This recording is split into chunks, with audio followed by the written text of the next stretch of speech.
어떤 목사님이 그 옛날 전도사 쪽에 아이들을 데리고 수련회를 떠났습니다. 인천항에서 이제 섬으로 가는데 갈 때는 제법 큰 배, 한 300명 이상 타는 큰 배를 타고 그리고 섬으로 갔습니다. 수련회를 마치고 돌아올 때는 그 배가 없어서 작은 통통배를 빌려 타고 이제 건너오게 되었어요. 그런데 폭풍이 몰려옵니다. 바람이 거세게 불고 파도가 막 치는 거예요. 마음에 두려움이 옵니다. 이 전도사님이 혼자였으면 나 하나쯤이야 괜찮은데 아이들을 인솔하고 오는데 이 파도가 거세고 바람이 거스르고 배도 크지 않은 작은 통통배고 그러니까 얼마나 마음에 걱정이 많이 되겠어요. 이 아이들을 잘 무사히 귀가시켜야 되는데 불안함이 막 몰려옵니다. 그래서 아이들을 어쨌든 배에 태우고 바다를 건너오는데요. 선장님이 그 키를 잡지 않고 자꾸만 전도사님의 옆에 와가지고 이야기를 하려고 그러는 거예요. 그러니까 마음에 불안한데 선장님이 왜 저 키를 꼭 붙들고 있어야지 안전하게 올 텐데 키를 놓고 왜 자꾸 와서 여기서 얘기를 하는 거야? 그게 마음에 불안함이 막 몰려옵니다. 한 5시간 정도를 이렇게 오고 있는데요. 걱정이 막 되지 않습니까? 그래서 선장님, 저기 좀 잘 붙들고 있어야 되는 거 아니에요? 그랬더니만은 선장님 하는 말씀이 전도사님, 저거 그냥 목적지만 다 정해놓으면은 배가 알아서 갑니다. 그 얘기를 하더라는 거죠. 지지난 주간인가요?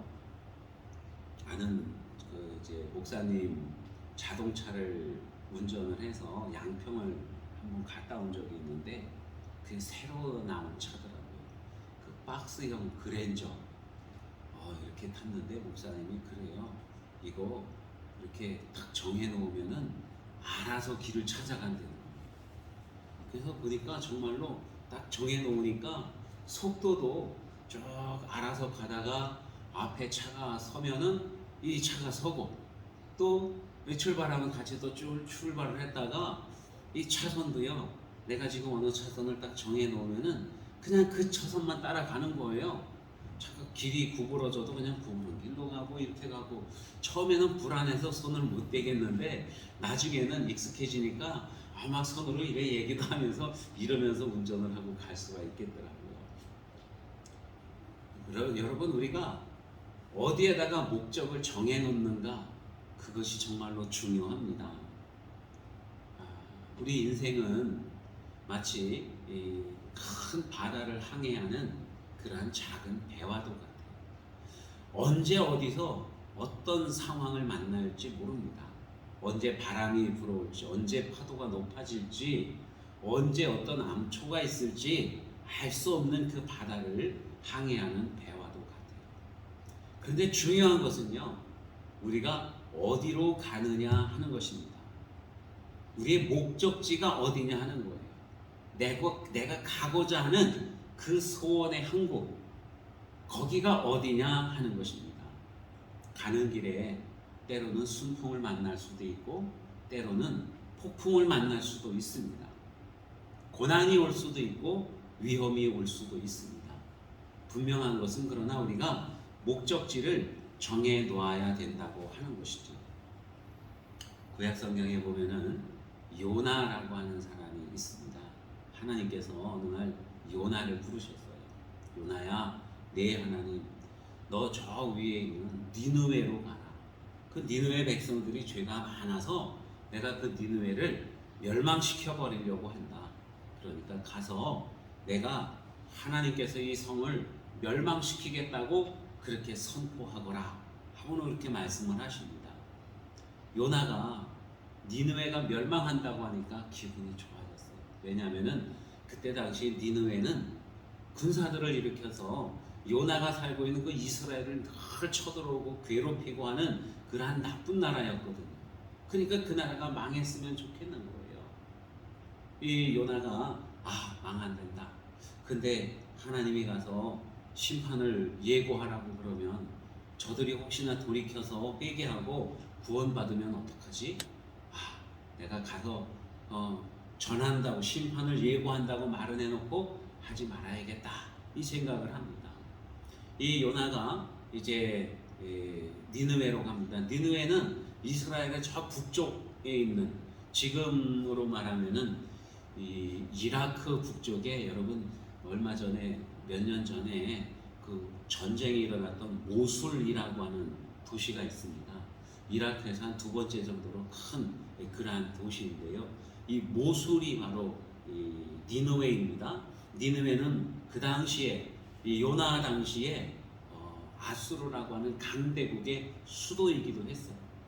그러니까 이 니느웨가 망한다고 하나님께서 말씀하셨고, 이 요나는 그 하나님의 선포하시는 것을 가서 전하려고 가는 길인데, 가다가 보니까 내가 꼭 니느웨까지 가서 그 사람들을 구해야 돼.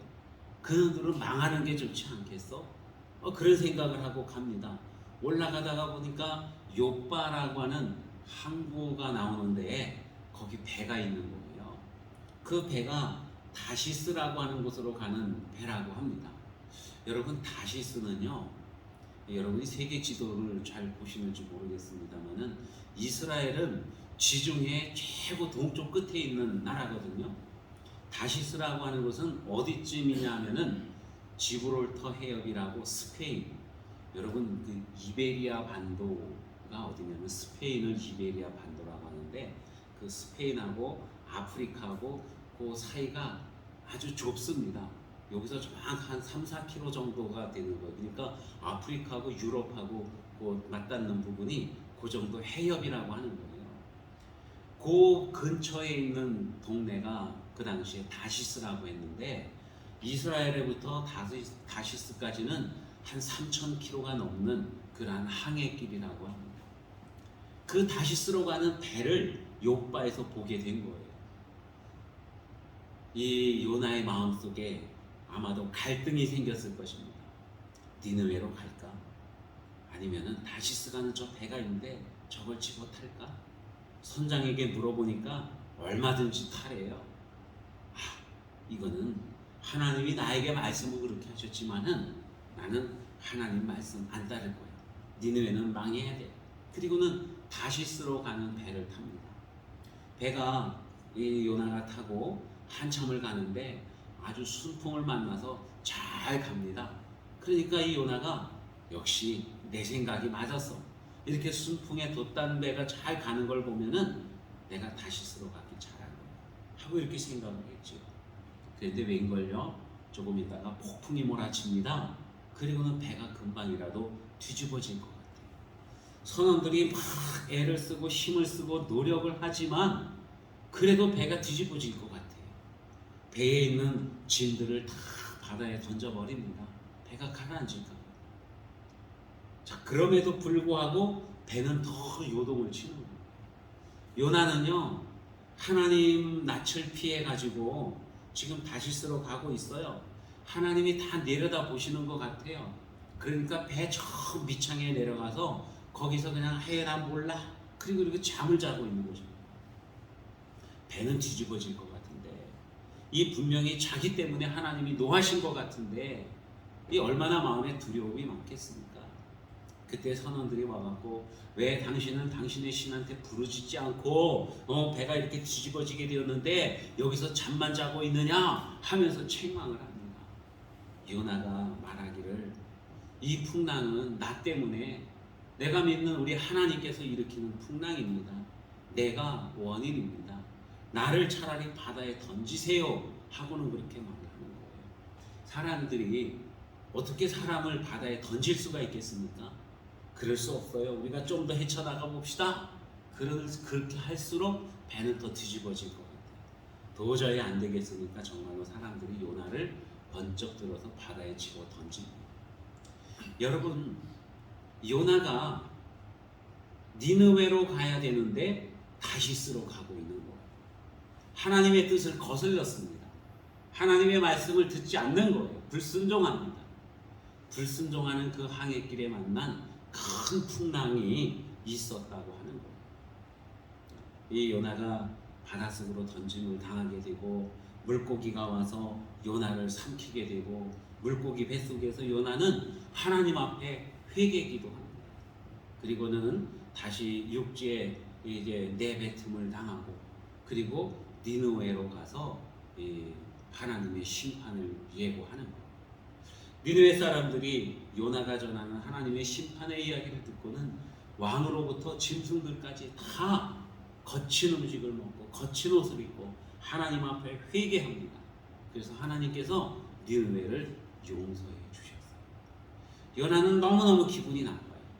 망하게 한다고 그래놓고 하나님은 이 니느웨를 용서해 주셨거든요. 그러나 이 니느웨는 워낙 죄가 많이 있어서 결국은 심판을 당하게 됩니다. 얘가요 꼭 이 정각되면 이렇게 띵동띵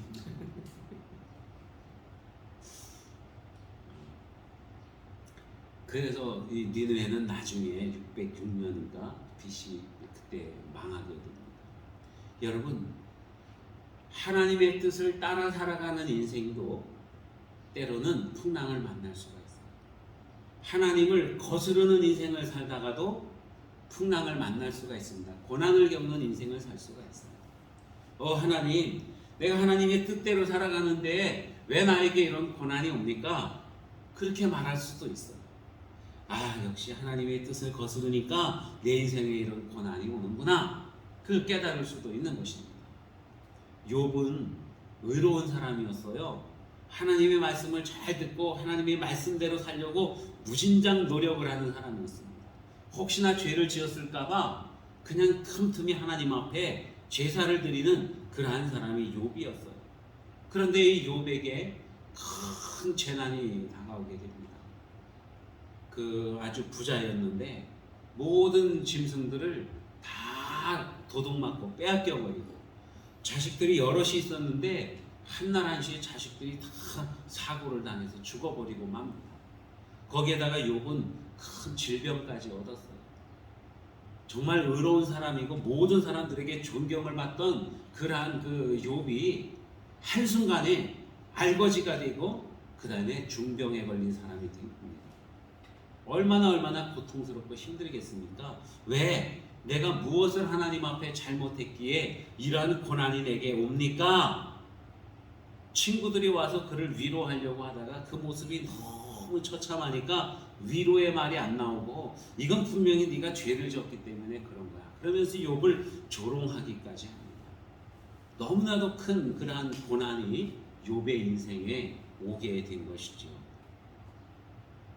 여러분, 이렇게 하나님의 말씀에 잘 따르는 그러한 사람들도 어려움을 당할 수가 있다고 하는 것입니다. 하나님을 잘 믿었던 사람 요셉도 역시 형들에게 미움을 사서 애굽의 노예로 끌려가게 되고 또 억울하게 누명을 쓰고 죄수가 되어서 감옥에 들어가기까지도 합니다. 그런 걸 보면 우리는 정말 의아해할 수 있어요. 하나님은 정말 살아계시는 걸까? 살아계신다고 하면은 왜 저 악한 사람들은 잘 되는 것이고 왜 하나님을 믿고 하나님 말씀대로 살아가는 우리에게 이런 고난이 오는 걸까? 하고 의심할 수도 있다고 하는 것입니다. 오늘 본문 말씀을 보면 제자들이요 예수님의 말씀에 순종해서 배를 타고 바다를 건너가고 있습니다. 이 사건이 있기 바로 전에 어떤 일이 있었냐 하면은 예수님께서 벳세다 광야에서 많은 사람들에게 오병이어의 기적을 베푸시면서 배불리 먹여주셨어요. 그 많은 사람들이 뭘 먹어야 되지 하고 걱정하고 있을 때 예수님께서 하나님 아버지께 기도하신 뒤에 보리떡과 물고기를 나누어 줬더니 남자의 수만 5,000명이 넘는 그 많은 사람들이 다 배불리 먹고 12광주리가 남았다는 것입니다. 그러니까 사람들이 바로 저분이야. 저분이 우리를 구원해 주실 거야. 저분이 우리의 왕이 돼야 돼. 그러면서 예수님을 왕으로 삼으려고 합니다. 그러니까 예수님은 사람들을 다 돌려보내고 제자들에게 너희가 먼저 배를 타고 저 건너편으로 가라 말씀하시고 예수님은 홀로 산에 올라가셔서 기도하고 계시는 그러한 상황이었습니다. 제자들이요, 예수님 말씀 들었습니다. 그리고 예수님의 말씀 따라서 순종을 했어요. 그리고 배를 타고 갈릴리 바다를 건너가고 있는 것입니다. 제자들은 어디까지나 우리 주님의 말씀에 순종을 한 거예요. 아유, 가기 싫어요. 나중에 갈래요? 뭐 이런 것도 아니고 예수님께서 너희가 여기서 나와 같이 있자. 그런데 아유, 싫어요. 우리는 배를 타고 먼저 갈래요. 예수님의 말씀에 거스르거나 반대하거나 역행하거나 그런 일들이 아니었다는 것입니다. 그냥 예수님께서 가라고 하시니까 알았습니다. 저희 먼저 가겠습니다. 그리고 배를 타고 갈릴리 바다를 건너가고 있었는데 이 바다 중간에 왔을 때에 풍랑을 만나게 됩니다. 시간적으로 보면은 제4경이라고 그랬어요. 여러분, 사경은 어느 시간쯤을 말하냐면은 우리 지금 시간으로 새벽 3시 그때쯤을 사경이라고 합니다. 그러니까 아주 칠흑같이 깜깜하고 아직 동이 터오려면 시간 좀 많이 남아있고 그러한 상황 속에서 큰 풍랑을 만난 거예요. 여러분, 요즘 같으면은 뭐 도심에 불빛들도 있고 한강 같은 데도 아무리 밤에 나가봐도 그냥 도심 불빛 때문에 훤하고 그러지 않습니까? 그런데 그 옛날에 예수님 시대 때에 지금부터 2000년 전에 그 갈릴리 호수에 새벽 3시면은 칠흑 같은 어둠 아니겠어요? 그냥 구름이 안 껴 있으면은 밤하늘에 별들은 보일 겁니다. 근데 거기서 풍랑을 만나고 있는 거예요. 죽을 고비를 다 당하고 있는 것입니다. 여러분, 왜? 무엇 때문에요? 지금 주님의 말씀에 거스른 것도 아니고 주님 말씀에 순종해서 가고 있는데 왜 풍랑을 만나는가 하는 것입니다. 그들이 정말 많이 노력을 합니다. 여러분, 이 제자들 중에 많은 사람들이 갈릴리 바다의 어부 출신이에요. 베드로, 안드레, 요한과 야고보, 이 사람들은 성경에 어부들이라고 분명하게 나와 있습니다. 그러면은 이 갈릴리 바다를 너무 잘 알 거예요. 노를 어떻게 져야 되는지도 잘 알 겁니다. 풍랑이 왔을 때, 위기를 당했을 때 어떻게 해야 되는지도 잘 알 거예요. 그들이 무진장 노력을 합니다. 많이 애를 씁니다. 그럼에도 불구하고 이 배는 뒤집어질 것만 같아요. 그들이 사경을 헤매고 있을 때에 물 위를 걸어오시는 예수님을 만나게 됩니다. 예수님을 만나서 예수님의 배에 오르시고 그리고 바다는 잠잠해지고 목적했던 그러한 그 소원의 항구로 갈 수가 있었던 거예요. 여러분, 인생의 항해에서 성공자가 다 되시기를 바랍니다. 저와 여러분이 목적하는 그 항구에 평안하게 잘 다다를 수 있기를 바랍니다. 우리가 이 소원의 항구에 들어가려면요, 인생의 성공자가 되려면요, 분명한 소망이 있어야 된다고 하는 것입니다. 여러분의 소망은 무엇입니까? 돈을 많이 버는 것, 자녀들이 잘 되는 것, 뭐 건강하게 오래 사는 것, 여러 가지 있을 수 있습니다. 하지만 정말로 우리가 가지고 있어야 되는 그 소망은요, 하나님 나라에 이르는 것 아니겠습니까? 아무리 이 세상에서 평탄하고 좋은 그런 인생을 살았어도 우리가 도착한 항구가 하나님의 나라가 아니라고 한다면, 그것이 지옥이라고 한다면 여러분, 그 얼마나 슬픈 일이겠습니까? 우리는 분명한 소원을 가지고 있어야 돼요. 하나님 나라에 간다고 하는 것. 권세와 명예, 여러 가지 물질들 많은 것 가지고 있어도 우리가 목적하는 항구가 엉뚱한 곳이라고 한다면은 우리는 실패한 인생을 살게 되는 것입니다. 여러분, 소망을 갖고 산다는 게 참 중요하대요. 똑같은 병에 걸린 사람 중에서도 소망이 있는 사람은 더 빨리 회복을 한다고 합니다. 미국의 암 전문의인 버시니걸 박사님이 자신이 돌보는 그런 환자들에게 물어보았대요. 100살까지 살고 싶으세요? 그렇게 물어봤답니다.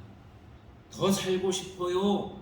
하고 이렇게 말하는 사람들은 회복할 확률들이 훨씬 높았다는 거. 아유 나는 가망 없어요. 이런 사람은 정말 가망이 없었다는 얘기입니다. 여러분, 여러분에게는 어떠한 소망이 있습니까? 무엇을 하기를 원하십니까? 어떤 사람이 되기를 원하십니까? 하나님과 여러분과의 관계가 어떻기를 원하고 계십니까? 여러분 분명한 소망을 가지시기를 바랍니다.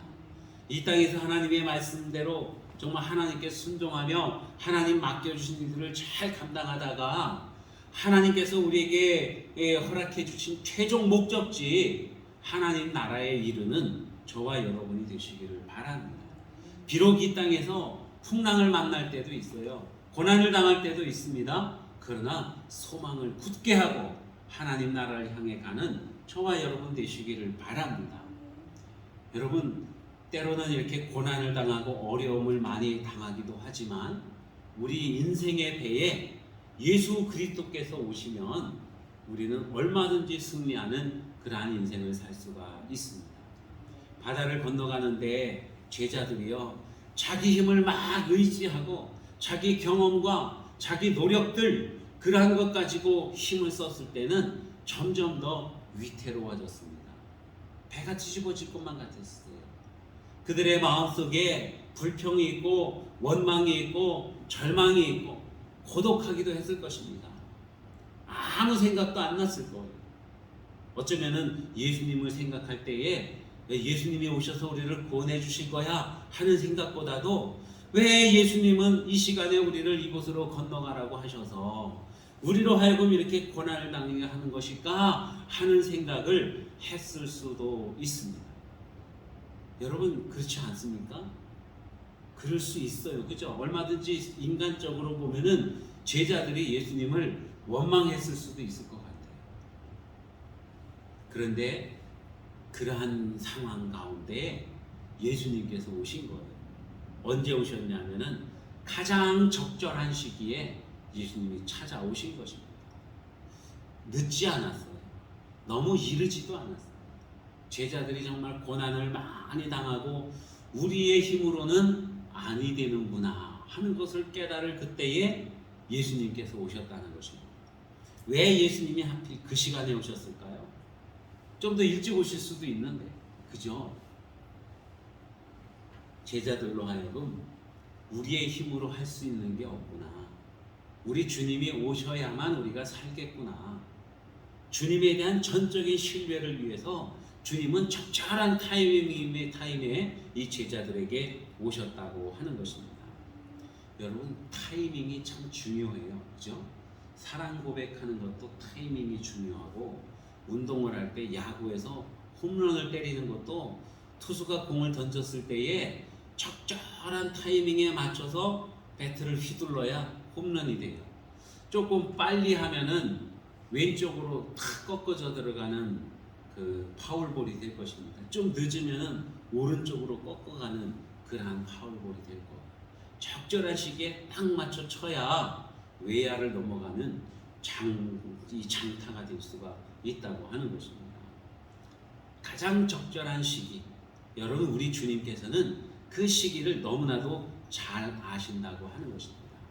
어린아기가 길을 걸어가요. 아기가 이제 걸음마를 막 해가지고 뒤뚱뒤뚱거리며 걸어가다 넘어집니다. 그러면 엄마는 가만히 보고 있어요. 그러면 아이가 넘어져서 궁뎅이도 아프지만 실룩실룩 울으려고 그러다가 엄마가 가만히 있는 걸 보고는 울지 않아요. 일어나서 걸어갑니다. 엄마는 기다려주는 거죠. 그래서 홀로서기가 성공하게 되는 것입니다. 하지만 정말 이 아이가 큰 위험에 처하게 되면은요, 엄마는 번개같이 달려가서 아이를 구해 주게 됩니다. 여러분, 우리 하나님께서는 가장 적절한 시기에 우리에게 오시고 우리에게 말씀해 주시고 우리를 구원해 주시는 그러한 주님이신 줄로 믿습니다. 우리의 인생길에서 고난을 당하고 시험을 당하지만 우리 하나님께서는 우리에게 이 감당할 시험 밖에는 주시지 않는 거예요. 우리가 감당하지 못할 시험들은 안 주신다고 하는 것입니다. 또한 시험을 당할 때에 하나님께서는 우리에게 길을 열어주셔요. 고난을 당하지만은 예수님께서 딱 보고 계시는 것입니다. 그들이 빠져 물속에 들어가기 전에 예수님께서 오시는 거예요. 적절한 시기, 가장 적당한 시기에 오신다고 하는 것입니다. 여러분, 우리 예수님은 어떤 분일까요? 우리가 그냥 고난을 당할 때 가만 내버려 두시는 분이 아니라 항상 깨어서 우리를 지켜보시는 그러한 주님이신 줄로 믿습니다. 오늘 성경 말씀에 보면 밤 4경이에요. 그때 제자들이 고난을 당하고 있는데, 여러분 새벽 3시면 뭐 이렇게 고난을 당하고 있는 상황이니까 제자들이 다 깨어 있겠지만은 보통 사람들은 다 어떻게 해요? 잠자고 있는 시간 아니겠습니까? 아주 깊은 잠에 빠져 있을 그 시간인데 예수님께서는 주무시지 않아요. 사경에도 깨어 계신 그러한 주님이시라고 하는 말씀입니다. 남들은 다 잠든 시간, 우리 주님께서는 졸지도 않고 주무시지도 않고, 내가 고난당할 때에 주님은 깨어서 우리를 지켜보고 계신다고 하는 것입니다. 항상 우리를 살펴보시는 주님이십니다. 게다가 우리 주님께서는 능력의 주님이십니다. 이 풍랑이 있는 바다를 밟고 오시는 능력의 주님이시라고 하는 거예요. 우리의 인생을 다 주관해 주시는 바로 그 주님이 우리 예수님이시라고 하는 말씀입니다. 제자들을 두렵게 하는 그 풍랑, 그 바다, 그것을 능력으로 밟고 오시는 그 주님이십니다. 여러분, 우리 인생의 항해에서 어떤 어려움들이 있습니까? 어떤 고난이 있습니까? 모든 것 다 주님 발 아래에 있다고 하는 사실을 꼭 기억하시기를 바랍니다. 아무도 나를 돌아보는 것 같지 않지요. 모두가 나를 외면하는 것 같지요. 그러나 우리 주님께서는 깨어서 우리를 살펴보시고 우리를 지켜주시고 우리를 구원해 주시는 바로 그 주님이시라고 하는 말씀입니다. 여러분, 소망을 가지고 주님 나라를 바라보며 우리 주님을 의지하는 저와 여러분 다 되시기를 축원합니다. 기도하겠습니다.